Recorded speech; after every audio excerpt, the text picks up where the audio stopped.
Gen Z has finally discovered what women have desired since the dawn of time. But of course, we just had to put a new label on it because it's a very Gen Z thing to do. We are bringing everything back up from the past, whether it's traditional womanhood or monogamy. Welcome back to the Wilson Brothers channel. I'm David, this is Isaac. What's up? And we got the Viking and all of his stuff. And so... All of his stuff? All the good things. See, that's why you'll never see fully edited videos, because we're fun. Or we try to be.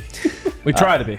Brett Cooper recently, 10 days ago, came out with a crazy viral video about, are women tired of being masculine? What's the name of that trend? I don't know. Soft girl era. Soft girl era. If you TikTokers out there know what we're talking about, please leave a comment below. Leave a comment down below. So obviously Brett Cooper is a very interesting figure in the Gen Z culture. So Gen Z came out with this term talking about basically women wanting to go back to the traditional masculine role of being feminine and men being masculine again. And she goes into depth about this, and we're going to react to it and kind of see what these guys' takes are on it. Today, we're going to be talking about an internet trend that I have seen pop up mainly on TikTok, and I actually find it very encouraging. It's also quite revolutionary because, get this, it's women rediscovering what it means to be a woman. What is that? So even though I first saw this on TikTok, publications have started picking this up. So I want to jump right into an article that I recently saw in Glamour magazine. And they wrote, "Welcome to the soft girl revolution. How young women are rejecting girl boss culture for a life of leisure. Trying to hustle your way up the corporate ladder is so last decade." Well, would you look at that? The girl bosses are not loving girl bossing that much anymore. Now, this all kind of ties into the videos that I've shown you guys where it's girls like crying at like 7 p.m. when they're still at the office and they're like, why do the feminists fight so hard for this? I don't want to do anything. They've now taken that anger and they have transformed it into their new lifestyle, which is the soft girl era, soft girl revolution. It goes to show you the pendulum is always going to come back to traditional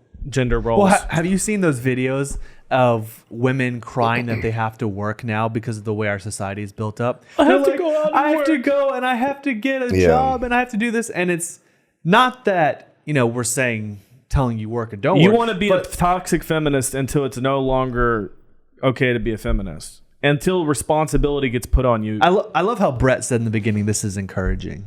Let's see how encouraging it is. That women want to be taken care of, I guess. Yeah, I mean, it's no surprise because for the longest time, for all throughout human history, our culture was always representative of our biology, of our human nature, and it kind of catered to our human nature. This whole social experiment of trying to create a culture that completely goes against everyone's biology, you can only do it for so long before biology eventually snaps back like a rubber band. You can fight against the biology, but be masculine as a woman. You can be masculine. You can go out there and be a CEO of a company and have all these masculine traits, but it does go against your biology, and you are fighting against that every single day. It's not going to make you happy or bring you any type of joy. Well, two questions. Well, one question, really. First of all, I was waiting for thousands and thousands and thousands of years. Well, I mean, that's like your signature phrase is thousands and thousands and thousands. Well, it's just to drive home the point that like when we as humans do something for that long, it becomes a part of us. It's something that's inescapable. It's part of our genes. It's passed down. It's passed down. So when you say in your biology, you're saying that something that's been passed down, that's the way society was for so long, that now it's rooted in your DNA. Yeah. How do we know if something's rooted in your DNA or not, though? Because going to work, I don't know if it becomes part of your DNA because your parents did and their parents did and their parents did. Well, actually, like there's been a lot of studies that have shown that, like, let's take like musical parents, for example. If you have parents that are musical, the odds of your child also being musical increases more so than if you didn't have musical parents. So little things like that, little things that you wouldn't think carry over based on how you are living your life is going to get passed on to your children. How would work and a skill have to do? It's all about... For example, say if someone sings really well, their child is more likely to sing well, and it has to do with a specific skill they innately have. I'm just curious how going out there and working a job could be a genetic thing passed It's down. very easy to understand that. If you're a woman and you go into a naturally very competitive marketplace that's dominated by men for so many years, you have to be more masculine in order to compete. So that drive inside of you to tap into that masculine energy, there has to be consequences of that over time. It has to wear you down mentally, emotionally. What you said is true, but I don't think that has anything to do with genetics. Competitiveness innately, whether it's men or women, is going to increase testosterone levels, which long term will have an impact. I mean, the most competitive women I've ever met in my life are gymnasts. So would you say gymnasts have higher testosterone as women? Yeah, I mean, if you look at the muscle mass they're capable of building, I mean, that's pretty, impressive. Yeah. All right, let's keep All right, going. we'll continue. Fun little debates. Never stop on the Wilson Brother channel. Revolution. And this particular Glamour article seems to have been sparked by one of these TikToks. Watch this. I want to be a girl boss. I don't want to hustle. I simply want to live my life slowly and lay down in a bed of moss with my lover and enjoy the rest of my existence, reading books, creating art, and loving myself and the people in my life. Bada boom, bada bing. I mean, it That sounds sounds idyllic. nice. We used to have that. We used to be able to do that before the Industrial Revolution and modern feminism. Somebody said, that's all I've ever wanted, but capitalism calls me lazy and useless for it. Somebody else said, I found the right side of TikTok. The other side wanted me up at 6, hustling every day. I just want to enjoy nature and make memories with family. Somebody else said, I don't know why this toxic way of living has flourished. I just want to be alone and quiet. Now, obviously, I'm going to say that to a degree, it's the feminists' own fault for this current work culture for women, because a few women pushed so hard for all women to be career-focused and girl boss babes, which resulted in pushing all of the rest of the women to become this out of necessity, whether they had that goal to begin with or not, because the government saw an opportunity. There were increased incomes to be... It's such a true thing that society has made it now where women have to work. Yeah, there's because no choice. Most families cannot be provided fully with one income. No. Well, it goes down to the breakdown of the nuclear family. Back in the early 40s, 50s, and 60s, the black family was actually making more per capita than the white family. Then the whole sexual revolution came, and the idea of the welfare state by Richard Nixon, the president, came down the pipeline, which incentivized men not to be in the home anymore and abandon their wives. So the wives had to raise the children, because if you had, the more kids you had, if the father wasn't present, the more you would get from the government. So now the pendulum has swung in the other direction, where men are becoming feminized, demasculated, and women are saying, oh, I can do this without a man. So I want to go out and make as much money as possible, while putting kids in the daycare, not raising my kids the way that it's meant to be. Well, I was mostly referring to inflation, but I appreciate the But this breakdown. is the result. People are saying this is the result of capitalism. Capitalism is not the issue. No. Crony capitalism is. It's the government, because what the government's done is they've made it so that now everything is twice as expensive. When I got married 9 years ago, inflation. Our first 1-bedroom apartment we got for $650 a month. That same room that we rented out at an apartment complex now is around $1,400. Yeah. That's insane. So that's the issue. When I first got married, if I was making $30K a year, I was like, man, I'm making $30K that was a a year. decent amount of you money. remember when like the dream was to make 30 or 40K coming out of college? Yeah. That was the household and medium-sized income Yeah. 10, 15 years ago. Now you have to be making minimum 80 Yeah. as a combined unit. I think what's funny about it, because like if you really look at historically, women did a lot to save the men money in the home, because like they would make clothes, like they would do a lot of different things around the home that would help the men actually save money. Which, if you what think time about period it, are we talking about though? well, back before like they were part of the workforce. So like the 50s or something. Yeah, the 50s. Okay, that and- makes sense. I was thinking farming in my lifetime, having I don't- Yeah, like they were tending to the farms. taking care of the animals. Yeah. Having that type of lifestyle. But all those things used to save the men money, which I think the government had issue with the most. Is not only are these people existing in our system that we can't tax, that we can't control, that we can't tie to money in any way, shape, or form. Not only can we not do that, but they're actually helping the men that are in the system by saving them money, and they didn't like that. Like they wanted the women to be part of the system too. Are you saying that's the root cause of inflation? No, I'm saying that's the root cause of feminism. Like if you really Well, look it was at men. feminism, It was men that caused it. yeah. The whole idea of feminism was to get women into the system, to tax them. Going based off of what you said, I think parents now raise their kids with the fear that if my daughter isn't trained in every way to go and be a girl boss out there, that she might not be able to provide for herself. Yeah. Especially if she's single for a long period of time before getting married. Well, the system is set up for women to have to be that. No, yeah, exactly. Right. So if women don't have to be that and they can naturally come into their feminine energy in a way they're talking about on these TikToks, right? It's a little stupid how that one was. But yeah. I mean, Just want to lay on the ground. I just want to lay in a bed of moth and with my lover. I mean, And then you're like, that sounds so nice. yeah, it does sound nice in ideology format, but in reality, it's very difficult to have a household where the man goes to work and the woman is a stay-at-home mom with the kids, because that man has to make a ton of money Yeah. in order to, because he's not getting any government assistance. The government does not help men. It just doesn't. It's not designed. They have designed it to not help men, but Unless to help, you're old. but even then, your Social Security is getting screwed up. All of the different Medicare and Medicaid and all the retirement things that used to work 40, 50 years ago are not working anymore. And so people are retiring and still going to have to go back to work while they have their retirement coming in, because the retirement doesn't actually help them in living everyday life. And so the system is set up rigged against women. It's really, against men. It's rigged against men.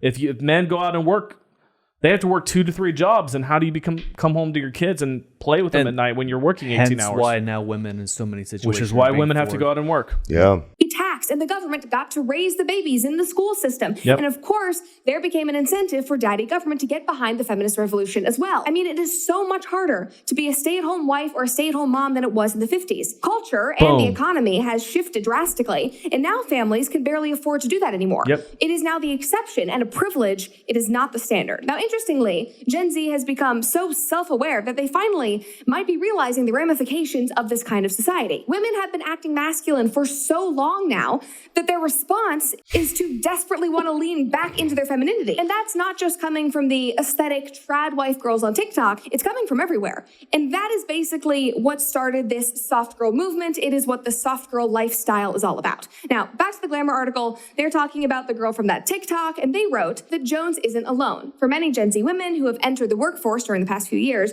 their greatest dream increasingly is to have a chance to achieve nothing, at least by traditional capitalist standards. Welcome to the world of the soft girl, the lifestyle choice that many young women are now holding up as an ideal. The soft girl doesn't value the grind or getting ahead. She prioritizes slow living. Her days are filled with a nearly obsessive focus on self-care, from making the perfect morning smoothie to tending to her skin and trading in hardcore HIIT workouts for leisurely cozy cardio. Long-term, the soft girl dreams of making dinner for her husband. Sexism. Isn't that oppression? Isn't that what we've been taught, that that's oppression? And if she's got them, staying at home with her kids. She's not interested in being promoted or founding her own company. She's in touch with her feminine energy, her menstrual cycle, and her moods. Here's the thing with that. The problem with that entire article is that they're trying to demonize and use certain language to try to get women not to do that. Oh, obsessive self-care. No, what if you just enjoy taking care of yourself for your man? And when he comes home from work, there's dinner prepared, and you're there to greet him at the door and say, "Hi, honey, how was your day?" Why is that so demonized in culture? It makes me sick. You know what's so funny is everything that was just said in that article reminds me of what Andrew Tate said when he was being interviewed by Piers Morgan about, I just want her to look pretty, be nice, and be happy. Well, if we're being honest here, like even the women who work like 12 hours a day, like they still spend like 3 hours in the mirror prepping their face. Like, women are very kind of obsessed with their self-image, whether they work or they don't. Well, that's just kind of how women are. do care what people think more than men. Yeah. From a looks perspective, because men are driven by looks, women are driven by the ear. Yeah. So it's a lot different. But Eye versus ear. even if a woman gets married, it's still innate, like built into them. Well, yeah, you want to show off for your man. So instead of showing off for your man, you go to work 12 hours and show off for your colleagues. Or your boss. Or your boss. Yeah. Which turns out to be your man. Turns out to be your man. That's in some case. That is, yeah. What are you talking about, bro? You've never heard of Boss Man? Boss man? Is that where it came from? The fact that it was your boss that wanted to screw you? Look it up. Okay. Saying what Glamour magazine is saying, Gen Z has finally discovered what women have desired since the dawn of time. But of course, we just had to put a new label on it because that's a very Gen Z thing to do. We are bringing everything back up from the past, whether it's traditional womanhood or monogamy, and we're making it a brand new fancy thing that we've all just discovered. I also love how quick they are to villainize capitalism, like the girl in the TikTok also did, but you will never hear them saying anything bad about feminism or the government. Like, I'm sorry to burst your bubble, but it's feminism that did this, and it's the government destroying the nuclear family that did this, not capitalism. But anyway, moving on, the article also writes that, in other words, to be a soft girl is to radically reject the idea of being a girl boss, the bastion of feminine achievement that was an ideal during the tech boom of the late 2000s and 2010s. Women who strove to be girl bosses went to bed late and got up early to sweat it out at a Berries or a Soul Cycle. They idolized female business leaders like Sheryl Sandberg and Marissa Mayer, who famously worked from her hospital bed after she delivered twins, which is insane that was the norm, that we just decided that was okay. They sipped cocktails among other professionals at Audrey Gelman's The Wing, slathered on as much bomb.com as their face could handle from Emily Weiss's Glossier, pre-ordered the Sophia Amoruso's biz advice book literally called Girl Boss, while listening to Hillary Clinton speak about breaking the glass ceiling. Pause it. You know who wrote this? I guarantee you I know who wrote this. Yeah. A radical, angry, old feminist. Old or young? Old. Most... Old. There's not a lot of old feminists. Okay, like you know like what? No, 40. I would say she's probably like in her 30s. Yes. She doesn't have any kids. Someone who enjoyed her youth a little bit too freely and is now regretting some of her decisions. Okay, I'm gonna address the elephant in the room, and I need y'all's opinion of this. Okay, Brett Cooper, if you're watching this, you're one of my inspirations. The way I communicate, I want to be like you. I want to be a masculine version of you, but not be Ben. So here's my thing. Wow. Well, because you know how people say, Yeah. no, I get it. I was just trying to picture that. He is a soft little Is man. it not interesting that she's talking about all these things while she is also in the workforce and someone that is working harder than most men? But that's the thing, though. It's kind of like what we were talking about before we queued up the cameras. Like, is she really working that hard? No, she is. She travels and she does a lot of different stuff. She might travel, sure. She works minimum on 40 hours a week. I mean, guaranteed. no, it's more than that. Probably more. I mean, here's the thing, though. It's not that she's saying that women shouldn't work. That's not even what we're saying. We're saying if you want to be a boss babe and go out there and work 12, 14, 16-hour days, there are biological consequences and also maternal consequences. Mm-hmm. Whether that's raising kids, birthing kids, having them in the school system that is run by the government that will brainwash them into a certain set of ideologies that then the man has to come behind and try to beat out of the kids. Not physically, but maybe. Beat out. Right? I will admit, in a recent video I watched of her, she did say, because she's engaged now, that within a few years when they decide to start having kids, she will pull back. Yeah. Because she knows that her priority as a woman is to have a family. She wants a really big, I don't know how big of a family, but she wants kids. And so at that point, she says she might do part-time or she might, pull back some. So I'm curious what that looks like. But it is interesting because I like hearing women's perspective. Coming up soon, we will be having my wife on the podcast. We're actually planning like a week from now. You guys have no idea. If you want, I didn't know either. There is. You didn't know? No. We talked about this. You never told me. You called Linda out to come on the podcast. I said you should come on the podcast. No, you're like, Linda, I'm calling you out. And then she texted me when she was watching the video. She's like, well, now that Isaac called me out, I have to come on the podcast. So you're going to see a beautiful, strong, powerful woman, but that also makes me feel like a king. I love you. I love you, babe. Let's see if there's anything else. It's too sappy for me. Too sappy? No. You'll find your one, Isaac. I believe she'll find me, apparently. No, you find her. Be the man. Bad boss lady. I thought you were going to say Bad Bunny or something like that. No, that's an artist. Cringing with every single example. The next generation of women have watched all of this unfold, observed our burnout and our late nights, our stress fractures and our egg freezing. We just talked about that and said no thanks. What about if we just didn't try so hard? Yes. What if we just rejected all of that? But also, I don't think it's right to say that being a soft girl and this whole thing is about trying less, because In order to be a stay-at-home mom or a stay-at-home wife, you do have to try. You do have to learn how to keep a home in order, how to organize your family's life. You do have to work on yourself so that you can become the type of woman that a traditional man will want, that a traditional man will want to support, so that you can live your soft girl life just going to Pilates and doing face masks. Like, getting facials and going to Pilates is fun, but it's not just about superficial self-care. Like, it's about going back to your biological, natural roots. It's taking social media by storm, and if you scroll through TikTok, you will find a wide array of people talking about what this term means to them, how they define this term. And I thought this was interesting. This is a guy attempting to describe it. Now it's no longer independent women. It's all about soft girl era. What is the soft girl? Maybe I'm just too damn old. So the soft girl era is this era where the women are in their femininity, apparently, where they are doing the bare minimum for themselves and waiting for the men to come and take care of them now. Interesting. That's what the soft girl era is. Interesting. This is literally how the world has been for all of eternity until very, very recently. I've never heard of this before. Like, guys, this is not some new idea. Having to be independent for so long, they don't like it. You know, because that's them thriving in their masculine energy. Yeah. Because that's what the man is supposed to be for. They're supposed to be here to provide for you and protect you. They got a taste of what they don't want, which is what we have to deal with. So now it's like, oh, this is too much. Now let me go back to my that's so interesting. femininity and stay in there and wait for a guy to come and take care of me. We fought so hard to get rid of that. For what? Just to realize we don't like it? But literally is what happened. One girl commented under that and said, "It's about being a positive female energy for your boo to enhance his work ambitions, thus giving both of you a life of fulfillment." That reminds me of that study that was done about how married men make more money. And a lot of people argue that it's because he now feels like he needs to provide for his family. He's more ambitious. He's going to put the extra work in. He's driven to make more money, to be more successful. That immediately reminded me of that. Anyway. So we actually reacted to a video of PBD talking about that. How married men make more. Here's the issue, and I talked to a couple of women about this recently, and they even told me they feel like they can't come back into that feminine energy again because there's not any good traditionally masculine men out there to have, right? And so the number of masculine, traditionally strong men has gone way down over the last 50 years.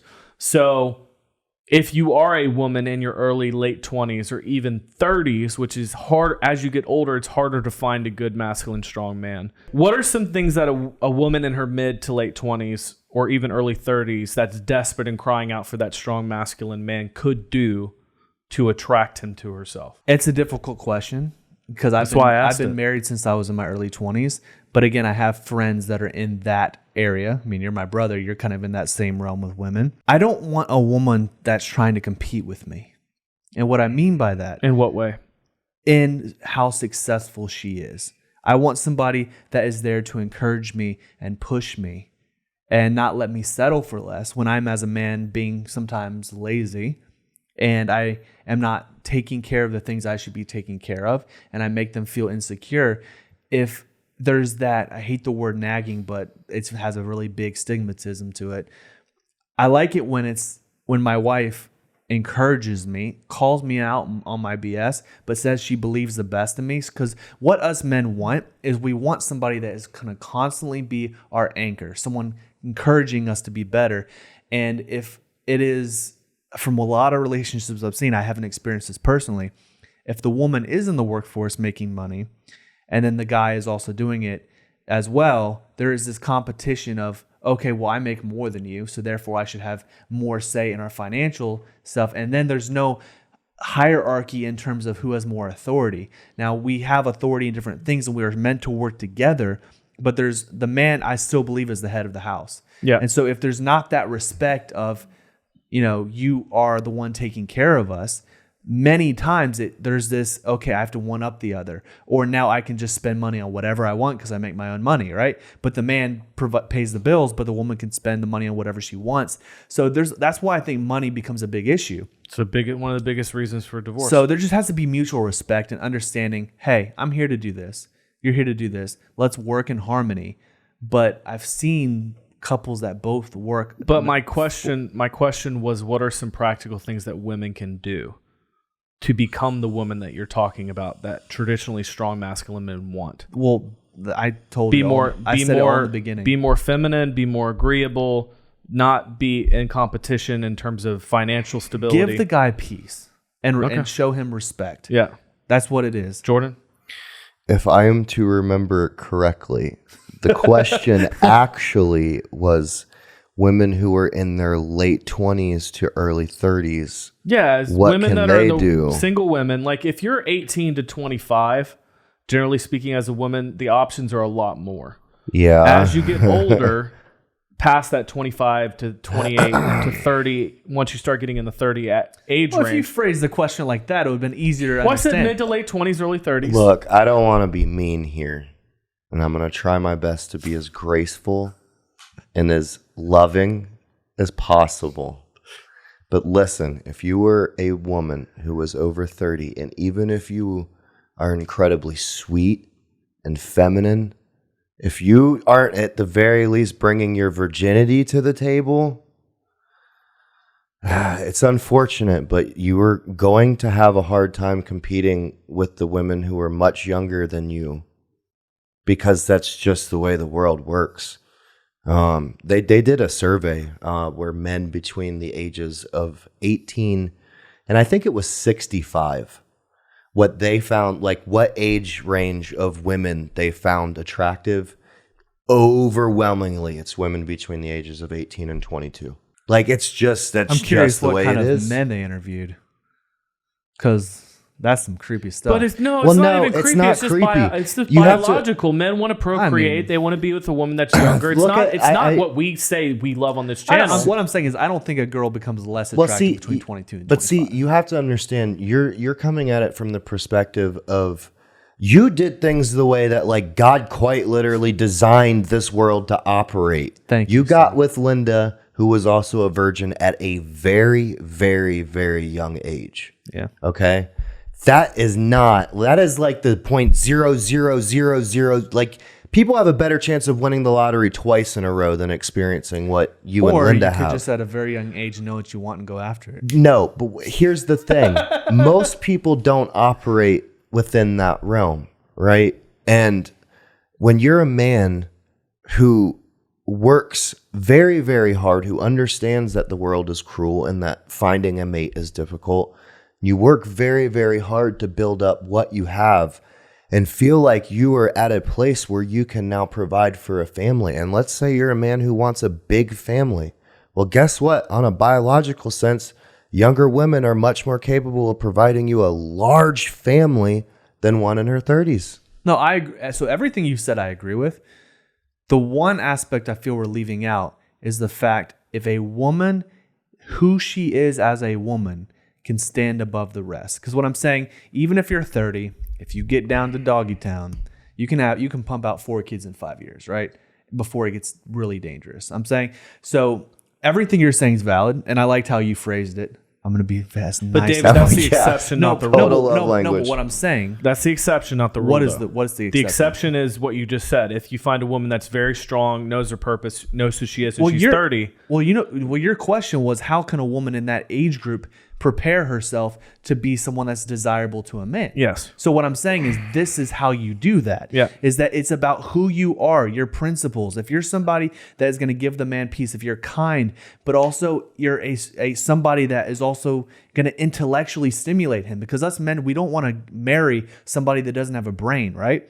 So because what you're saying is true, in order to stand out from the group, Yeah. because you're a little older, you have to be someone that is so rooted in who you are that when a man meets you, he's like, I haven't met anybody else. That's what I mean. Yeah, I mean, women that are obviously 30 to in that 28 to 31 age range, they are more mature, and they might be willing to have kids right away versus when you're in your early 20s, especially in hookup culture today. Yeah. Women are a lot of women, not all, but a lot of women and men don't know what commitment looks like or being strong and full of integrity. Mm-hmm. So swipe culture and dating and hooking up is generally the way sexified culture has happened. So I would give credence to the fact that if you are out there and you are a woman that's 28 to 35, it's not hopeless, because you might have maturity and strong values that you can sit down with a guy over a coffee and be like, hey, let's go over the book 101 questions to ask before you get engaged, which PBD talks about, and sit down with him and be like, hey, we're ready to rock. Let's go get married. Or let's date for 6 months and boom, we're getting married. We're having kids. It's not always the exception, but biologically, what Jordan is saying, I agree with. And from a morality standpoint, and also from a age perspective, I would say what you're saying is true too.